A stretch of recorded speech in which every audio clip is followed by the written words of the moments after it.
చూడగా మనిషి ఉన్నాడంటే లేదని చెప్పుకో. ఒకసారి సందర్భాన్ని మనం చూస్తే దానియేలు గ్రంథంలోకి మనం వెళ్దాం. దానియేలు గ్రంథం 7వ అధ్యాయం 9వ వచనం. ఇంకా సింహాసనము వెయ్యిట చూస్తే మహావృద్ధుడు కూర్చుండే ఆయన వస్త్రము ఏమవుతాయి గౌరవంగా ఆయన తల వెంట్రుకలు శుద్ధమైన గొర్రెపచ్చుకొని తెల్లగా ఉండేది. ఆయన సింహాసనం అగ్ని జ్వాలల వలె మనుషుడు, దాని చక్రము అగ్ని వలె ఉండేది. అగ్ని వంటి ప్రవాహం ఆయన నుండి ప్రవహించుండేది. వేరేగా ఉంది ఆయన పరిచయం నుండి వార్తల మనుషులు ఆయన నిలిచి తీర్పు తీర్చుంటే గ్రంథము తెరవబడి అప్పుడు ఈ చూచుండగా ఆ గొప్ప పరుచున్న మహాగర్వం మాటలు నింపు వారు ఆ జంతువును చంపినట్టు కనబడి తర్వాత దానికి అదే వారు మనుషుల అగ్నిలో వేయబడను. మిగిలిన ఆ జంతువుల ప్రభుత్వం తొలగిపోయాడు. ఇక సందర్భాన్ని మీరు గమనిస్తే దేవుడు ప్రణాళిక ఎప్పుడైతే మనిషి చనిపోయాడో అప్పుడు దేవుడు నిర్ణయం కూడా మార్చుకున్నాడు. ఏం మార్చుకున్నాడు? ప్రణాళిక ఏంటి? పరిశుద్ధులుగా నిర్దోషులుగా ఉంటారు. పరిశుద్ధులుగా నిర్దోషులుగా లేని వారిని తన కుమారుతో మళ్ళీ పాపంగా చెల్లించడానికి తన ప్రియకుమారుడిని యేసుక్రీస్తుని భూమి మీద పంపాడు. ఆయన 33 సంవత్సరాల భూమి మీద బ్రతికాడు. ఈ 33 సంవత్సరాలు కూడా దేవుని కొరకు ఆయన చెప్పాడు. ఏ రాజు గురించి చెప్పాడు? ఒకసారి లోకసువార్త 1వ అధ్యాయం 32వ వచనం. లోకసువార్త 1వ అధ్యాయం 32వ వచనం. ఆయన గొప్పవాడే, సర్వోన్నతుని కుమారుడు కొడుకు, ప్రమేయ దేవుడు. ఆయన తండ్రి దావీదు సింహాసనానికి ఇచ్చాడు. ఆయన యాకోబు వంశస్థుడు, ఎవరు లేరు. ఆయన రాజ్యము అంతము లేనిదే ఉంటుందని ఆమెతో చెప్పాను. ఇప్పుడు యేసు ప్రభువు భూమి ఎందుకు వచ్చాడు? అంతము లేని రాజు గురించి చెప్పడానికి వచ్చాడు. ఎందుకు వచ్చాడు? తన పిల్లల్ని పాపపత్రకాలు చేయించి నీతి మార్గంలో నడిపించి తన రాజ్యాన్ని తీసుకెళ్ళడానికి వచ్చాడు యేసు ప్రభువు. ఇప్పుడు మనం దానియేలు గ్రంథంలో కూడా సందర్భాన్ని మనం చూస్తే 7:11 చూద్దాం. 7:11 చూద్దాం.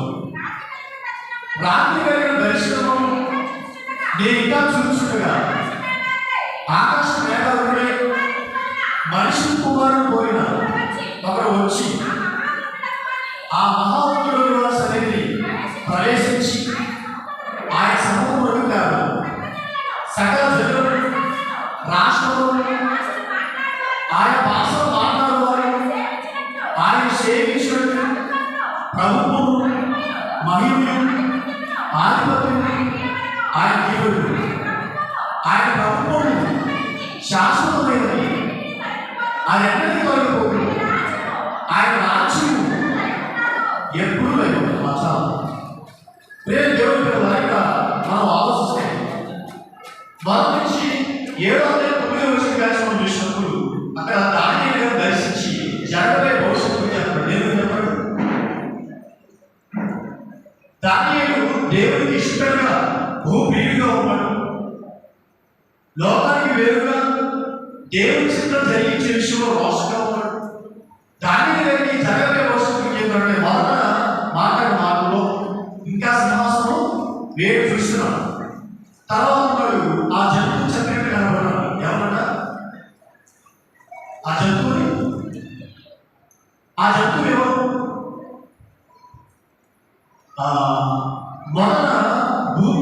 ఒక ప్రభుత్వం నడిచింది. దీని ముందు ఎవరు పరిపాలించారు?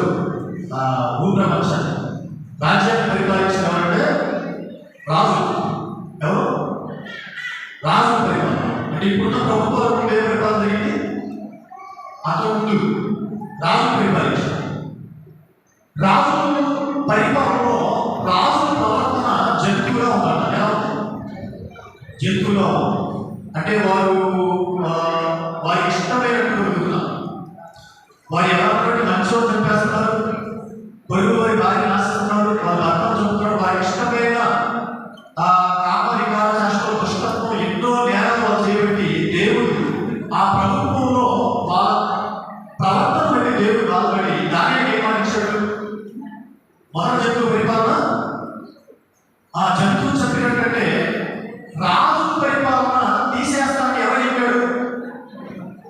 అప్పుడు రాజు పరిపాలన ఉండాలి. ఏ శ్రీకృష్ణ రాజు విరాజుడు రాజు. తర్వాత గాయని గారికి చెప్పిన మాట ప్రకారంగా ఇప్పుడు రాజు ప్రభుత్వం ఉందా పోయిందా? రాజు ప్రభుత్వం ఏంటి? తర్వాత మిగిలిన జంతువుల ప్రభుత్వం కూడా తొలగిపోయింది. ఏ పరిపాలన? మిగిలిన జంతువులు ఇప్పుడు ప్రభుత్వాలు భూమి మీద నియమించడం దేవుడు.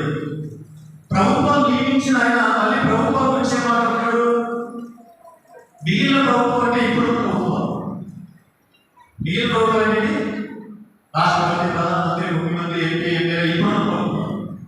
ఇప్పుడున్న ప్రభుత్వాలు కూడా దేవుడు ఏం చేస్తారా? సృష్టించినాయన, నియమించినాయన మళ్ళీ తీసేస్తాను మాటిస్తాడు.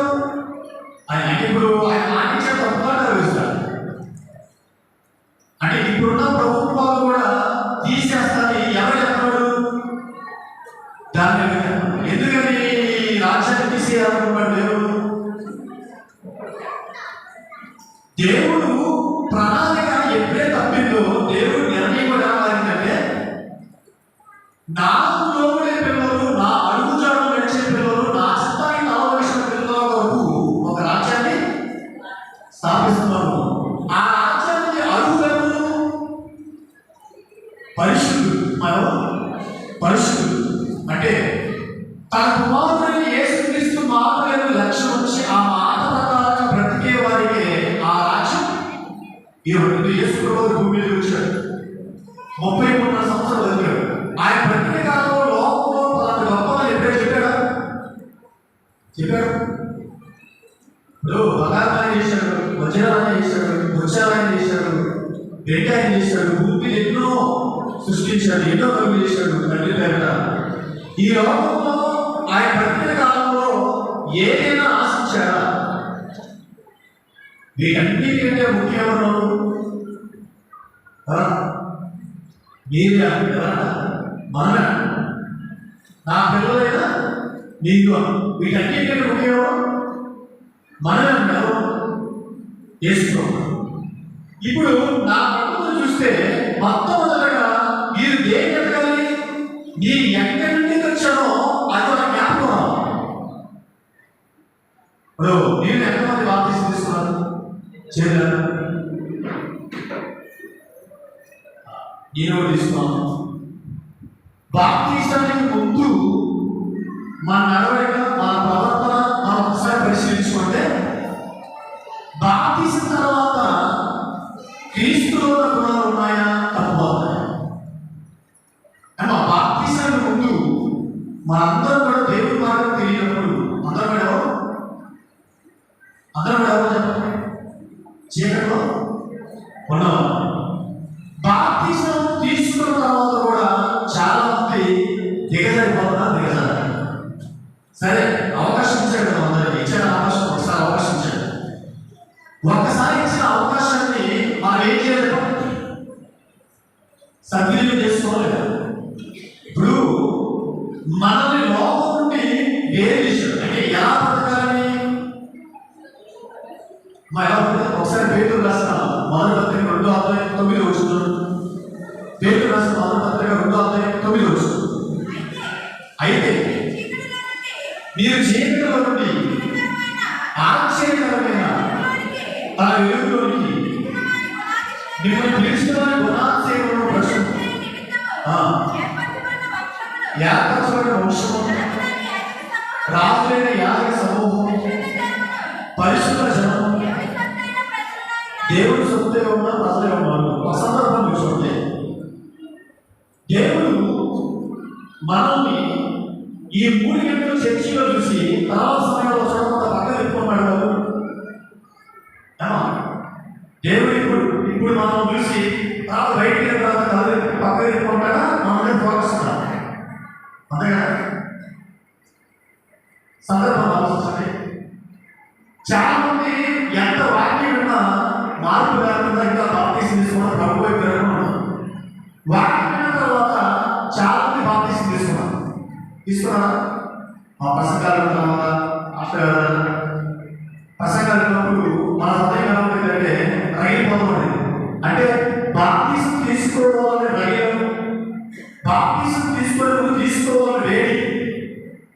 ఇక లోకంలో నేను ప్రత్యేకంగా ఎవరితో బతకాలి?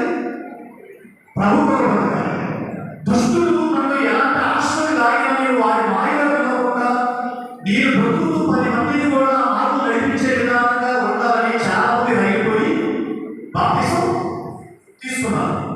తీసుకున్న తర్వాత నిలిచిన వారు ఎంతమంది?